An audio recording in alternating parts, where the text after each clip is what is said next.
Okay students, let's do the next topic. Next topic Sana related નો છે? Next topic related નો છે આણ્વીય સૂત્ર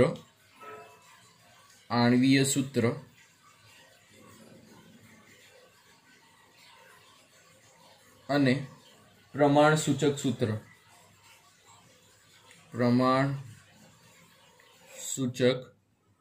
સૂત્ર. આણ્વીય સૂત્ર અને પ્રમાણ સૂચક સૂત્રમાં આપણે જાણીએ છીએ એવી રીતના કે પ્રમાણ સૂચક સૂત્ર તમારે ટર્મ નવો હશે, પહેલા હું તમને સમજાવું કે આણ્વીય સૂત્ર શું ને પ્રમાણ સૂચક સૂત્ર શું.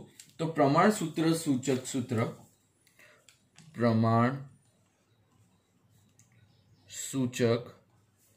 સૂત્ર સંયોજનમાં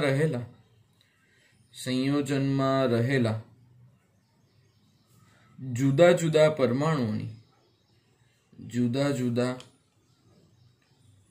પરમાણુઓની પૂર્ણ સંખ્યાનો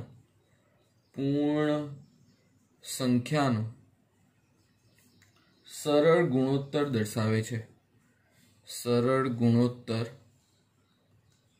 દર્શાવે છે. આ થઈ પ્રમાણ સૂચક સૂત્રની વ્યાખ્યા. અને આણ્વીય સૂત્રની વ્યાખ્યા જોઈએ તો આણ્વીય સૂત્ર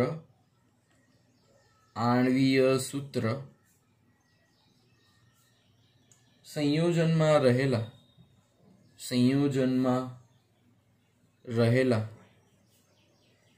અણુમાં સંયોજનમાં રહેલા કરતા સંયોજનમાં જે અણુ હોય એ અણુમાં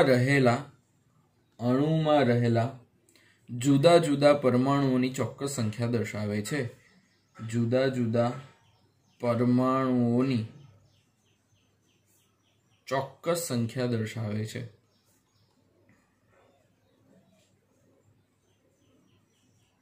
આ થયા આણ્વીય સૂત્ર અને પ્રમાણ સૂચક સૂત્ર.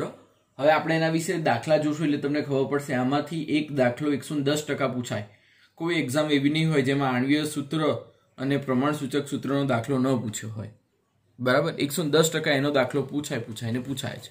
બરાબર, એટલે પહેલેથી એના દાખલા વ્યવસ્થિત કરવાના. ચલો હવે હજુ આના વિશે આપણે થોડું ડિટેલમાં જોઈએ તો આપણને ખબર પડશે કે જે સંયોજનમાં રહેલા જુદા જુદાની દર ટકાવારી જાણતા હોય તેનું આપણે પ્રમાણ સૂત્ર નક્કી કરી શકીએ. મેં તમને દર ટકાવારી શોધતા શીખવાડી. એટલે જે તત્વોનું આપણે દર ટકાવારી જાણતા હોઈએ તો તેનું પ્રમાણ સૂચક સૂત્ર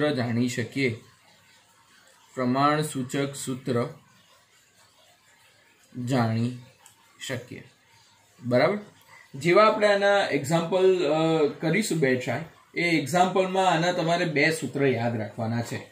બરાબર, કયા બે સૂત્ર યાદ રાખવાના છે? બે સૂત્ર એ છે કે n બરાબર સંયોજનનું મોલાર દળ અપોન પ્રમાણ સૂચક સૂત્ર દળ પ્રમાણ સૂચક સૂત્રનું મોલાર દળ. આ એક સૂત્ર યાદ રાખવાનું છે.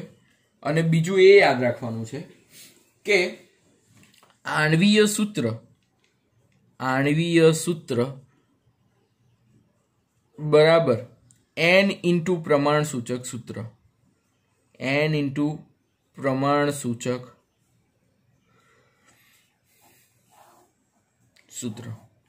આ બે ઇક્વેશનો તમારે યાદ રાખવાના છે. આટલા યાદ રાખશો એટલે ચાલશે. બરાબર, ચાલો હવે આપણે ખાસ તો એ જોવું પડશે કે આના આપણે ન્યુમેરિકલ્સ કઈ રીતે કરશું. બરાબર, દાખલાઓ કઈ રીતે કરીશું. એટલે આ બે સૂત્ર યાદ રાખશો એટલે તમને દાખલા કઈ રીતે કરવાની એ તો હું હમણાં હવે સમજ પાડું છું, જેના ઉપરથી તમને વધારે સમજાશે કે આપણે દાખલા આ ચેપ્ટરના કઈ રીતે કરવાના છે. બરાબર, તો ચાલો આપણે એક દાખલો જોઈએ જેનાથી તમને આઈડિયા આવશે કે આપણે આમાં શું શું કરવાનું છે. બરાબર, ચાલો તો જોઈએ એક દાખલો. એક સંયોજન એક સંયોજનમાં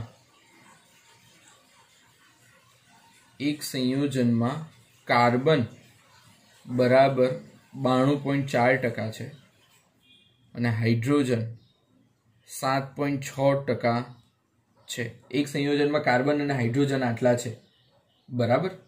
સંયોજનનું મોલાર દળ, આખી રકમ પહેલા લખજો. સંયોજનનું મોલાર દળ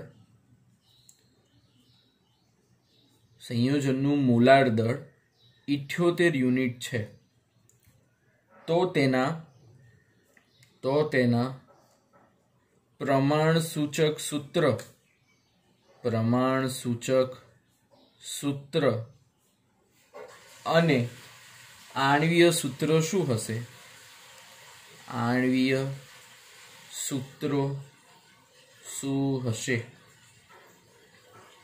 બરાબર, આટલું શોધવાનું છે.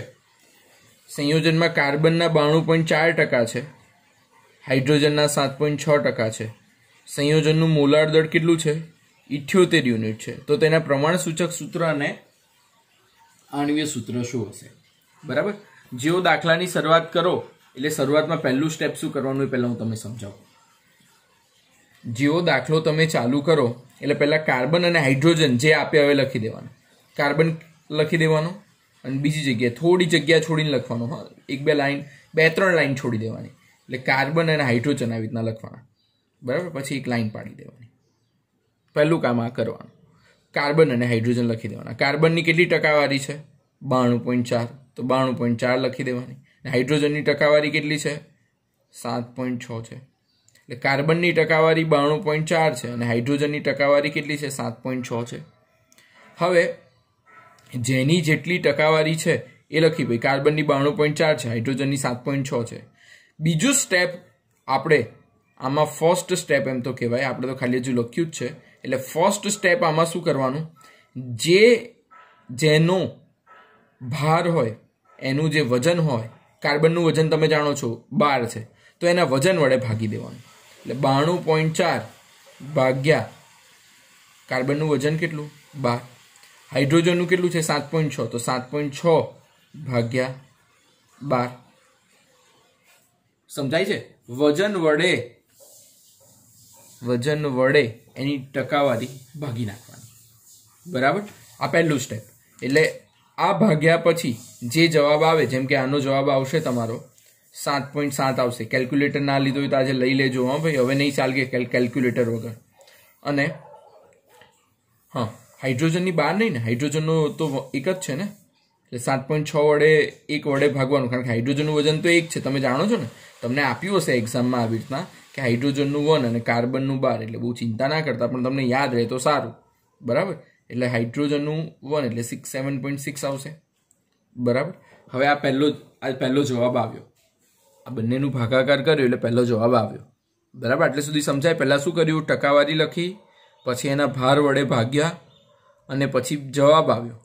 જવાબમાં જે સૌથી નાનો આંક હોય, જેમ કે અહીંયા 7.7 છે ને અહીંયા 7.6 છે, તો આ બેમાંથી નાનો કોણ? 7.7 નાનો કે 7.6? તો તમે જાણો છો કે સાહેબ 7.6 નાનો થશે. જે નાનો હોય એના વડે ભાગી નાખવાનું.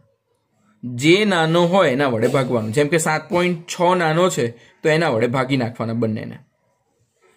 7.6 ને 7.6 વડે ભાગવાનું. નાનો શોધવાનો, એના વડે ભાગવાનું, બરાબર. ભાગ્યા પછી જે જવાબ આવે, આનો જવાબ નિયર અબાઉટ 1 પોઈન્ટ સમથિંગ આવશે. એટલે આપણે 1 રાખીએ છીએ ને આનો જવાબ શું આવશે? 1 આવશે, બરાબર. તો આનાથી જેવો જવાબ તમને આવશે એટલે આનાથી તમને મળશે શું? આનાથી તમને મળશે પ્રમાણ સૂચક સૂત્ર. શું મળશે? પ્રમાણ સૂચક સૂત્ર. પ્રમાણ સૂચક સૂત્ર શું થશે? કાર્બન જો કેટલા છે? 1 છે. હાઇડ્રોજન જો કેટલા છે? 1 છે. તો કાર્બન થશે C1 અને હાઇડ્રોજન થશે H1. સમજાય છે? પ્રમાણ સૂચક સૂત્ર શું થશે? C1 અને H1 થશે. આઈડિયા આવે છે? એટલે પ્રમાણ સૂચક સૂત્ર આપણને મળ્યું C1 H1. ધ્યાનમાં આવે છે? તો આ પહેલો આન્સર આપણને મળ્યો પ્રમાણ સૂચક સૂત્ર, કારણ કે કાર્બનનો 1 આવ્યો અને હાઇડ્રોજનનો 1 આવ્યો, બરાબર. હવે આપણે શોધવાનું શું છે? હવે આપણે શું શોધવાનું છે? મેં તમને યાદ કરો શું કહ્યું હતું? તમને n શોધવું પડશે કારણ કે આણ્વીય સૂત્રમાં n લખેલો છે, બરાબર? તો હવે આપણે n શોધીએ. તો n એટલે શું થશે? n એટલે શું થશે? સંયોજનનું મોલાર દળ ભાગ્યા પ્રમાણસૂચક સૂત્રનું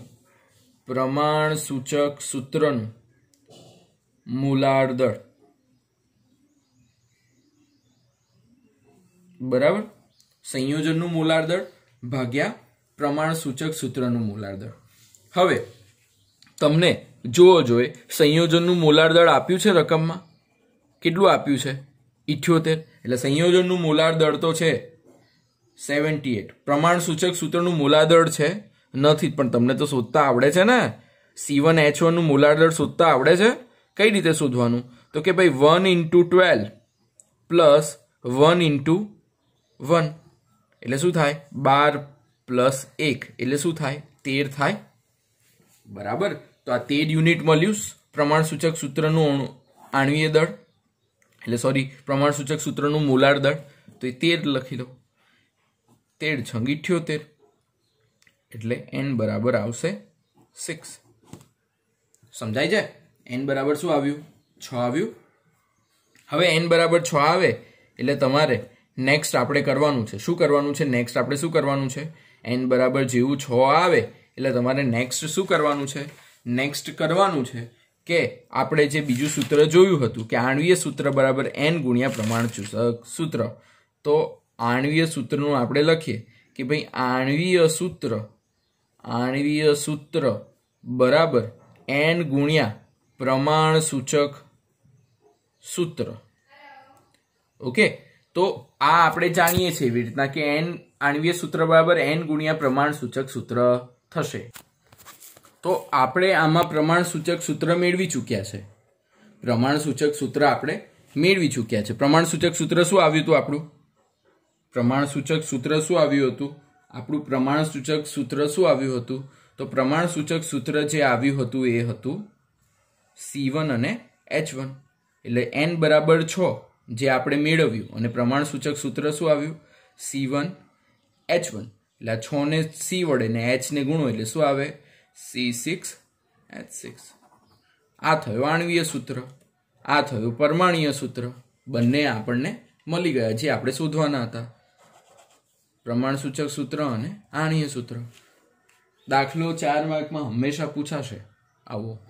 ધ્યાન રાખજો અને વ્યવસ્થિત સમજજો અને પ્રોપર સમજીને કરજો. ઓકે, ચલો હજુ એક દાખલો હું કરાવું છું.